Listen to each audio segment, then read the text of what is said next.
Anthony Fontana here, alive a little bit after 5 here, about 7, almost 7:45 tonight. Just to say hi real quick. A busy day today. Yesterday was a very interesting day, as many of you, of course, know. And I, again, thank you for all the amazing comments and messages and all that good stuff. It's never an easy day. Many years ago, when I took a different direction in terms of visiting Ground Zero, MJ had a huge role in that when I had met her. And I guess the point of this quick conversation tonight is you don't meet people by accident. Every single person that you've ever had in your life is there for a reason. It's part of your journey. And, sometimes you can look back and say, well, what happened to this person? She left me, a friend disappears, they're friends for 2 or 3 or 4 years. You spend a lot of time and energy on that relationship, and then it vanishes without a trace. I had to come back in the house. I really wanted to just stay outside with this one. It was just so pretty out. Beautiful day. Internet is just brutal right now. We have too many devices online in this house.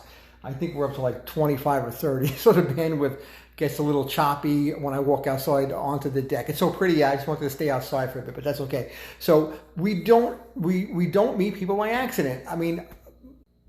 Okay, I'm really trying to get a signal here. I just re-upped the router real quick from the iPad. So we're back on. So friendship. This is so important because I can honestly tell you that my entire life changed because of every relationship I've ever had. I'm not going to get into the story tonight on how I met MJ. Some of you guys already know it. Maybe one day we'll do it together. She hates when I tell the story because it's so specific that it's impossible that there wasn't a supreme being guiding that whole situation, literally for several years. And for me, what came out of 9/11 is her, because there's no way. The connection is it's so finely tuned for us to have met. And I can say that about every relationship that I've ever had, every friendship that I have, every single one of you that have come into my life, I take something from it. I met somebody a couple of years back, became a tax client of mine, Tommy Sharkey, a Broadway guy. I guess I was connected through someone else that was using me for taxes and accounting, and Tommy reached out to me, worked on Broadway, great guy. Well, the meeting I had yesterday was with a nonprofit that started out at a kitchen table with a mother and a daughter 6 years ago. And they just decided that they were going to, maybe, take some donations of merchandise, stuff, used clothing, whatever. And they were going to find people in their town that needed these items and couldn't afford to buy them for their kids. And they would do a little bit of outreach. Well, that has now turned into 5 storefronts. I counted 7 or 8 ginormous pods in the parking lot, and about 30 little depositories where you put clothes in, deposit bins for clothing, in the back of these stores. And now she's looking at a 6th location. And I never would have met her. I never would have gotten in the middle of that business if not for Tommy introducing me and referring me over to her. I went out there yesterday to meet with her. And I'm going to tell you, it's going to be an unbelievably powerful relationship because I'm bringing a different perspective to her entire operation now. I was appointed to the board. I was made CFO, which the title doesn't mean much. It's simply, Chief Financial Officer means I'm going to be running the financing of the business, the financials of the business, right? And I do everything remotely anyway. So the accounting, the taxes, the planning. I've already started thinking about, how to get an app up so that they can use an app for donations as people arrive with. And while I was there, trucks were coming up with stuff to donate. My friend Tommy donated 25,000 individual items to her over the past few weeks, with literally pallets arriving almost every day from his company. Just amazing what's going to happen with this business. And I think she flat out said, I can't handle it. I don't even know what to do. So we're putting together a plan of action, and we're going to fine tune it.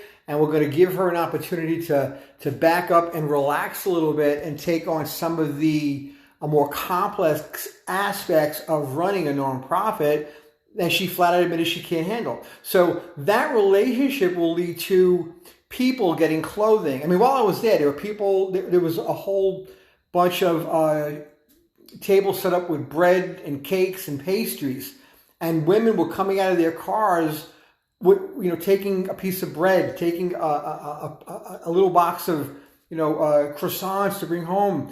It was so heartwarming to see this, and the relationships that she's building with local stores and supermarkets. It's literally going to be a multi-million-dollar operation.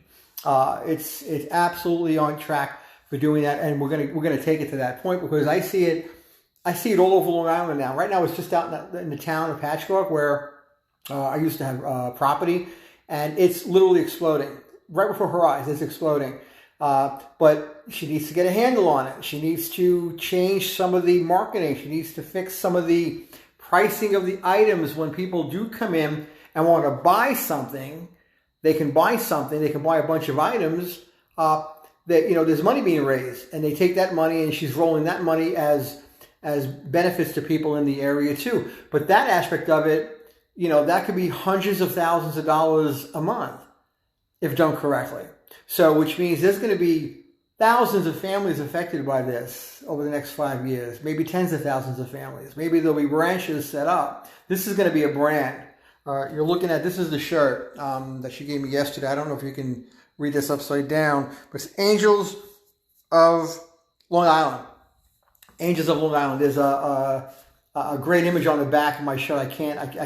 I have no way to show it to you, unfortunately. I don't have a mirror here, but it's an angel with wings. It's just beautiful. So her heart's there. She doesn't care about money. In fact, she doesn't. We're going to be putting people on payroll. We're going to be doing things a little bit differently, and instead of all these volunteers working incredible hours and not really being paid for the time, we're going to be doing things a little bit better. And I'm excited about it. So every single thread in your life, every relationship, every person has meaning, whether it was a good relationship, quote, or a bad relationship, again, quote, because I don't believe there's any such thing. Relationships are simply that. They're relationships. They're ways of connecting with more humans. Every single person you meet is a door to someone else. Absolutely, 100% guaranteed that's true. So a door from you to someone else, and that someone else, because of that relationship that may not even exist anymore, led to another relationship, which also may not exist anymore, which may lead to yet a third or a fourth or a fifth down the line. And it's that relationship that could be life-changing for that person and for you. So understand, if someone's not in your life anymore and they've disappeared, you may wonder why, it may hurt, it may bother you, but that's their journey.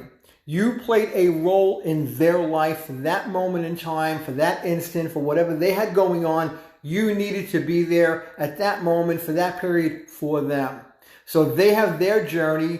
They're blessed because you were in it, and you've been blessed because they were in yours. So just take that little note, a little something from me that I think about a lot, and it helps me maintain a solid vision of people will come and go in your life. Not everybody's meant to stay, and some are not supposed to, because they have to go on and meet other people and do other things and move forward in different directions than you being in their life. So that'll give you some peace of mind. It'll give you a better heart to those that you miss, and it's certainly an acknowledgement, in my opinion, that you're a blessing to everybody that you've ever met in one way or another, whether they know it or not. And that's okay. Don't worry about what they know. Worry about what you know. So that's it for tonight. Hey, Todd, what's going on, brother? What's for dinner tonight, my man? Hope you're doing okay, my man. You're getting over your issue down there. I'm really happy. Hi, Mario. Hi, Deborah. What's going on? Patty, Connecticut's in the house. Hi, Donna. Cousin Frank. Mr. Brent, what's going on, my man? Big Joe, what's going on? Hi, Tommy, miss you, bud. What's going on? Hi, Karen. Hi, how are you? Carol, what are all you guys doing in here? It's Saturday night. Christine, you're all supposed to be out having a good time instead of being home. I'm working all day. I'm just winding down now, and maybe I'll go grab a glass of vino. I'm dying for something to drink right now. But I love you guys. Thank you for joining, and say a prayer for those that have been in your life and keep praying for them. And say happy birthday to my late brother-in-law, Rich Mackney, who passed away a number of years ago. And MJ's brother, older brother, he was just an amazing guy, a great mentor to me. We miss him terribly, and today is his birthday. So happy birthday, Rich. Love you guys. Have a great night. Bye-bye.